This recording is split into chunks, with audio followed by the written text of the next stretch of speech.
Hey everyone, Pupsker here, and today in the First Descendant, we're going to go over every single Descendant available to play and all of their abilities in the open beta, in case anyone is curious. You can always check in-game just by going to the Descendant list over here, and then checking out all of their abilities here one by one. And if you hit G, you can pop out the Descendant list and check out all of their abilities. So, we will do that one by one, starting from Blair all the way, finishing off with Ultimate Viessa and Lepic, because Ultimate Viessa and Lepic are the exact same as regular Viessa and Lepic. They just have, like, I believe people are saying 10% stat boost, so yeah, that's about it. So, starting off with ya boy, Blair. First off, Blaze Up, spews fire and creates a flame zone on the ground. Enemies that enter the flame zone receive continuous damage and are inflicted with burn. You have all of the stats over there on the right, and I have to say, Blaze Up at like level 0, kinda weak. Not sure if I'm a huge fan of it. And you can always see on the skill that it's a fire and dimensional ability, so there you have it. The passive is Pitmaster. When attacking enemies inflicted with burn, increase firearm and critical hit damage. Increases critical hit rate based on the number of flame zones created on the battlefield. So throw your flames down and have crit, and if enemies are on fire, crit damage go burn. For your second ability, retrieves the flame zones created on the battlefield, recovers MP. On retrieval, increases defense for a certain period of time. Right, not too bad, not too bad. Defensive and MP gaining ability. Third ability, emit flames forward, inflict continuous damage and burn upon enemies nearby the fire. Okay, not bad, not bad. Lastly, we have Deadly Cuisine. Fires a giant fireball to the front. On explosion, giant fireball inflicts AoE damage to nearby enemies, divides into multiple small fireballs, which create additional explosions. Small fireballs deal AoE damage to enemies near the explosion site, inflicting burn and creating a flame zone. And again, all of the skill modifier powers are on the right. I don't think that'll show completely when we go over characters, that we haven't fully unlocked, because it just shows everything at level 1. But that is all of Blair. Let me know what you think. Now we'll go over your boy, Ajax. Ajax is more of a big tanky boy. Passive, when using skills, acquires void energy depending on the amount of void energy possessed, gains singularity based on stage. Singularity decreases cooldown and the effect is boosted based on the stage. When void energy is at maximum, enhances skills with grants additional effects when using the enhanced skill. Void energy cannot be acquired when out of combat for a certain period of time. All void energy is consumed. Not bad, not bad. First ability, create a barrier in front. Barrier stats are based on Ajax's HP and defense. When void energy is at max, enhanced barrier. When hit by an enemy, the enhanced barrier deals reflective damage proportional to damage received in Ajax's defense to the attacking enemies. And you acquire void energy after using every single ability essentially. This one is when skill ends, but jump forward when deals damage on landing, inflicts stun when using skill while void energy is maximum, enhances void walk when using enhanced void walk, increases max shield. When the skills ends, acquire void energy. Okay. Next, we have Expulsion. Skill description. Inflicts damage and knockback on enemies within range. When void energy is at maximum, enhances Expulsion. When enhanced, increase base damage and range. When the skill is used, acquire void energy. Lastly, we have Hypercube. Creates a dome-shaped barrier. Barrier stats are based on Ajax's HP and defense. When void energy is at maximum, enhances the barrier. The enhanced barrier grants barrier enhancement to all allies within range, including self. Barrier enhancement increases firearm attack by 20%. When the skill ends, acquire void energy. Ooh, not bad. So Ajax is kind of like a tank that also has some buffs. So I like him overall for tankiness and defensive capabilities because I don't like dying. So fair enough. Use him on bosses when I just want to be a tanky boy. Next up, we have Bunny. Ooh, electric character. Passive, acquire electricity, sorry, words are hard, proportional to the distance moved. When movement stops, the accumulated electricity will gradually be consumed. Deal damage to nearby enemies upon landing after a double jump. Not bad. You have Thrill Bomb. Creates a Thrill Bomb to deal damage to the nearest enemies within range. Damage increased proportionally to the amount of electricity possessed. Inflicts electrocution on enemies that are hit. Electrocution deals continuous damage at fixed intervals, right? Not too shabby. Next, you have Speed of Light. This is just you run fast. Gain electricity, run fast. There's really not else to say about it, and that is not too bad. Next, you have Lightning Emission. Activates Lightning Emission for a certain period of time. Deals damage to nearby enemies whenever moving a certain distance. Damage increase proportional to the amount of electricity possessed. Inflicts execution on enemies that are hit. Electrocution deals continuous. Yeah. So this one is her good AoE skill. Good at killing. And lastly, you have Maximum Power. Discharge electricity forward. Deals damage to enemies that come in contact with the electricity. With the damage increase gradual based on the discharge time. Ends when electricity runs out. Not bad, but it has a long cooldown, and you know, don't use it too often. Feels bad, man. Feels bad. Next up, we have Gley. Oh, we have Blood Mommy right here. Thirst. Skill description. Gley cannot have shield or MP. Instead, when in non-frenzied state, decreases incoming damage. Enemies killed by Gley have a chance to drop life spheres. Upon acquiring a life sphere, recovers HP proportional to max HP and acquire Power of Life. So you run around, kill enemies, pick up HP from them. Makes sense. So your first ability is Enter Rampage. In Rampage state, firearm attack and penetration increases, but it decreases incoming recovery. Ooh. Second ability, Life Siphon. Deals damage to enemies within range while recovering HP. HP recovery increases with the number of enemies hit. The hit enemies are inflicted with additional effects depending on Gley's state. When in Frenzy, damage increases and more damage if HP is lower. Nice. When in non-frenzied state, gain Vigor for a certain period of time, decreases incoming damage. Vigor stacks according to the number of enemies hit, and I think you can have like 10 stacks, so like 40% damage decrease? No, 20%. I'm bad at math for some reason. I doubled it. Anyways, next ability is Increased Sensory. Skill description. Applies different effects depending on Gley's state. When in frenzied state, applies maximized lethality, during which bullets are not consumed for a certain period of time, but movement speed decreases. When in non-frenzied state, apply maximum recovery, maximize recovery, during which Gley recovers HP proportional to max HP at fixed intervals for a certain period of time. So you either have damage infinite bullets, or you have a nice HP heal. Either way, love it. Last but not least, Massacre. Switches the equipped weapon to Massacre. The bullets loaded into Massacre are affected by the amount of power of life possessed. Enemies hit by Massacre suffer damage and are inflicted with additional effects depending on Gley's state. When in frenzied state, deal additional damage or deals damage, great damage if current HP is low. When in non-frenzied state, the hit enemies are inflicted with stun. I don't actually like using this skill, but hey, I just like healing more. But you do you. It's still a weapon and still does damage after all. So that is Gley. Good for damage, good for heals, overall, not mad. Next up, we have Jayber. Jayber. Summons an assault turret. Actually, we'll go with the passive first. When an assault turret and a medical turret are both summoned, gain turret sync. Turn sync increases Jayber's attack. So he is the engineer turret bro. First ability, Assault Turret. Summons an assault turret that attacks the enemy. The summoned turret stats proportional to Jayber's stats. It stays on the battlefield to attack enemies. When hit by the multi-purpose gun, enters enhanced state and creates a damage zone, which deals continuous damage to nearby enemies. Oh, okay, broken, awesome. Medical Turret. Summon a medical turret which heals allies. The summoned turret stats are proportional to Jayber's stats, and it stays on the battlefield to continuously recover of HP of nearby allies. Enemies entering medical turret's taunt zone will attack the medical turret first. When hit by a multi-purpose gun, the turret becomes enhanced and continuously recovers the MP of nearby allies. Okay, so he's like support engineer. Awesome. Multi-purpose gun. Switches Jayber's weapon to a multi-purpose gun. Firing a multi-purpose gun at a normal turret becomes enhanced. Firing the multi-purpose gun at a turret that is already enhanced recovers the turret's HP, increases its duration. Firing the gun at an enemy deals damage. Cooldown depends on the number of bullets fired. Okay, so you can just shoot and increase and buff your own turrets. Lastly, fourth ability, Reactive. Retrieve all summoned turrets. Upon retrieval, fires multiple fragments nearby to deal AoE damage to enemies. Using Reactive, gains Overhaul for a certain period of time. Overhaul summons turrets as enhanced turrets. And that's 30 seconds of summoning enhanced turrets.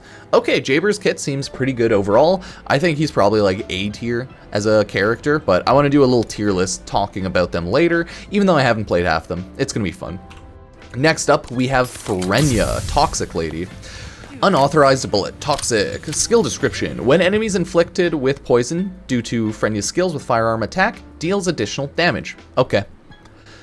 So, she is Toxic Lady. First ability, Venom Trauma. Fires toxic bullets. Enemies hit by the toxic bullet receive damage. A toxic puddle is created where the toxic bullet explodes. Enemies that touch the toxic puddle are inflicted with Room 0 Trauma. Room 0 Trauma deals continuous damage and inflicts poison on nearby enemies at fixed intervals. And that seems pretty decent.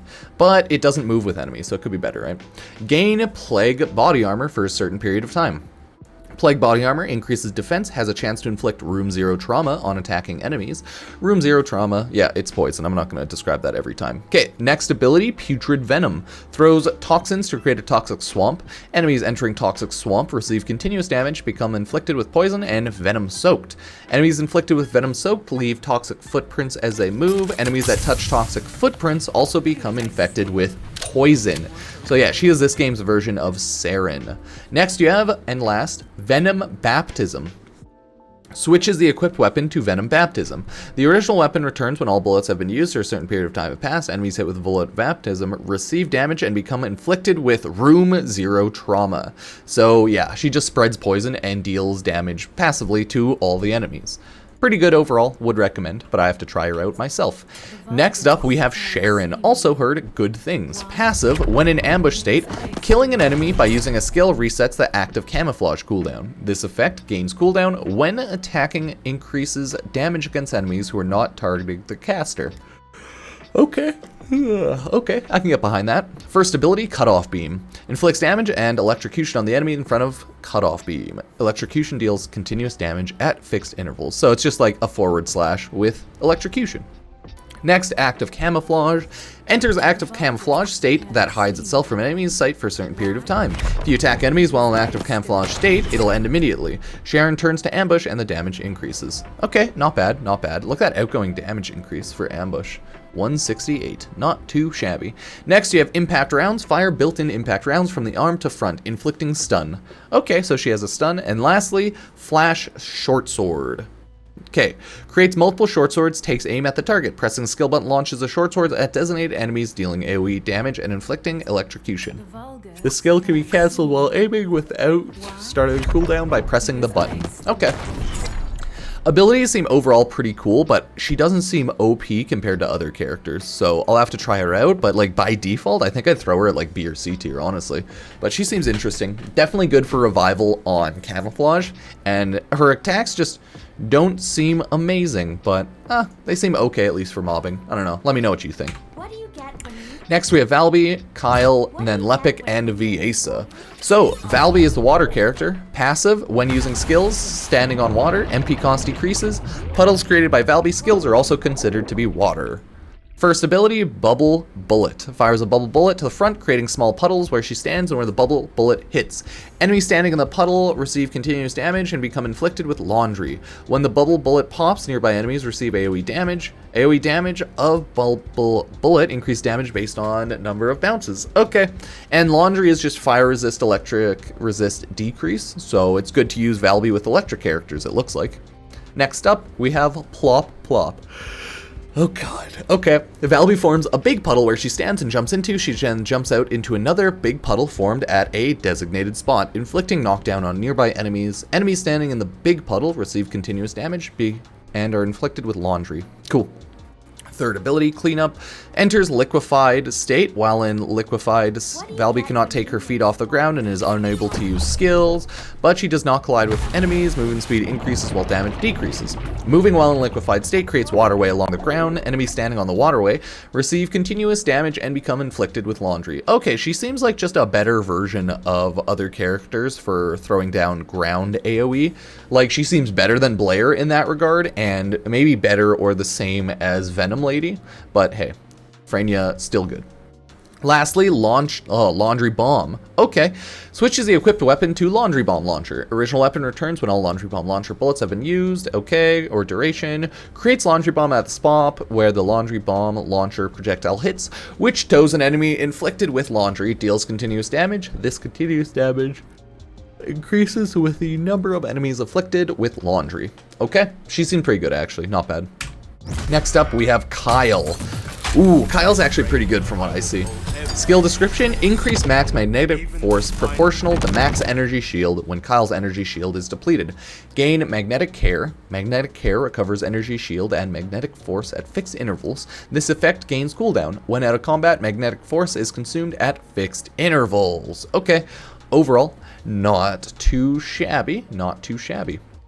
Now, we have Repulsion Dash. Charges forward to inflict damage and knock back the colliding enemy. Recovers magnetic force proportional to max energy shield upon dealing damage to enemy. When the skill ends, grants self-defense for proportional amount of time, or a certain amount of time. Cool. Second ability, creates a barrier to the front that blocks enemy projectiles. When the barrier is hit, recovers magnetic force proportional to the enemy's damage received. Oh yeah, I should probably mention, Kyle's another tank character. I don't know if you can tell. Now, third ability, Magnetism Spurt. Ooh. After using a magnetism spurt, magnetic force is consumed first before energy shield or HP when hit by an enemy. When magnetic force is completely depleted, deals damage to enemies within range. This damage increases by total damage received from the enemies while magnetism spurt was active. Okay, pressing the skill button one more time ends the skill. When the skill ends, recovers the energy shield of nearby allies proportional to self max energy shield. Okay, so he is pure tank and some damage, for sure. Superconducting Thruster enables you to fly in the air for a certain period of time. Damage is inflicted on the enemies when colliding. The damage increases proportionally based on magnetic force stats. Magnetic force is consumed when the skill ends. So you just fly in the air and then go fly down. Overall, cool enough. Definite tank ability with some movement. Overall, let me know what you think. Okay, we now are on to Lepic, second last character. Passive, upon receiving fatal damage, gains Close Call. While Close Call is active, becomes immune to damage and crowd control effects for a certain amount of time. Okay, period of time. When Close Call ends, recovers HP proportional to self's max HP, and then the effect is not affected by incoming recovery or outgoing recovery. So every 600 seconds, you get a second life, and it's a 50% HP heal after 5 seconds. Cool. First ability, Throw a Grenade. Just straight up, throw a grenade. That's all, it's just a grenade, okay? Throw grenade. Okay, second ability, Overclock. Gains Overclock for a certain period of time. Overclock increases skill power modifier and inflicts burn on enemies damaged by grenade or overkill. Burn deals continuous damage for a certain period of time. Okay, cool. Next you have Traction Grenade. Throws a traction grenade forward, pulling enemies for a certain period of time. Yeah, this ability is pretty decent for CC, Vob and CC type of deal. Overall, pretty good. Lastly, you have Overkill. Switches the equipped weapon to Overkill. While Overkill is active, MP is continuously consumed. When MP runs out, returns to original weapon. Enemies hit by Overkill bullets receive AoE damage, and Overkill bullets create an area effect on the point of impact, dealing damage over time. Yeah, I know, Lepic seems very lackluster with his abilities. Well, he seems kind of okay, but definitely lackluster. You just have ability, you have CC grenade ability, you have a ability that boosts your other abilities, and then you have an ability that shoots out your third ability, essentially, because if you look at the gun, it shoots out an AoE damage type bullet, so it's very similar to the traction grenade. Lepic seems a little underwhelming, but I want to know what y'all think, so let me know down below. Last but not least, for regular characters, is Viessa. Oh, Ice Sphere. Upon using a skill to have an enemy enter a certain ice shackle stage, creates an ice sphere that flies around nearby. The ice sphere that is created flies at an enemy, okay, dealing damage to a hit enemy and deals AoE damage to nearby enemies. The hit target is inflicted with Ice Shackle, and Ice Shackle decreases enemy's speed. Ice Shackle stage where the effect is stacks. When the stage ends, increased speed reduction and duration both increase. Okay, and you can see all the Ice Shackle stages and effects on the right. A lot of stages, to be fair. It's just more, harder, faster. Movement speed decreases, so not bad. Now, starting off our first ability, Frost Shards.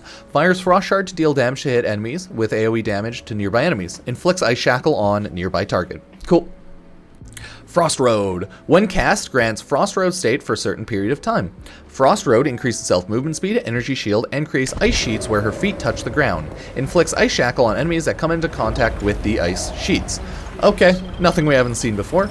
Then we have third ability, Cold Snap. Spews Chill to the front, inflicting damage, and Ice Shackle on enemies that come into contact with Chill. Not bad. Then creates finally a last skill, Blizzard. Creates a blizzard that remains active for a certain period of time. Enemies engulfed by the blizzard receive continuous damage, becomes inflicted with Ice Shackle. Their defense decreases when the blizzard disappears and inflicts AoE damage and Ice Shackle on nearby enemies. Okay, so her whole shtick is hitting enemies with cold, slowing them down, and then killing them. Yeah, I don't know. Overall, I don't like her kit the most either, but I'm kind of curious what y'all think. Last but not least is Ultimate Lepic and Ultimate Viessa. Their abilities are the exact same as regular Lepic and regular Viessa, as well as their intros are the same, other than they just have a skin on, essentially. See? It's the exact same. So let me know what you think. Those are all of the First Descendants characters' abilities and character descriptions. So yeah, let me know what you think so far. On launch of the game, there should be 15 full, I believe, Descendants launching, with 5 extra Ultimate Descendants, so 15 full characters, and 5 Ultimates, so 20 characters total. But for now, we just have these 13, 2 Ultimates, and then 11 base characters here. So, yeah, let me know what you think. That was fun going over all the abilities in general, but man, that was a while. It takes a while to read all 11 characters. If I do that in Warframe, that would take like 3-4 hours. Oh god. Either way, thank you all for being here, subbing, liking, and I will see you next time. Cheers.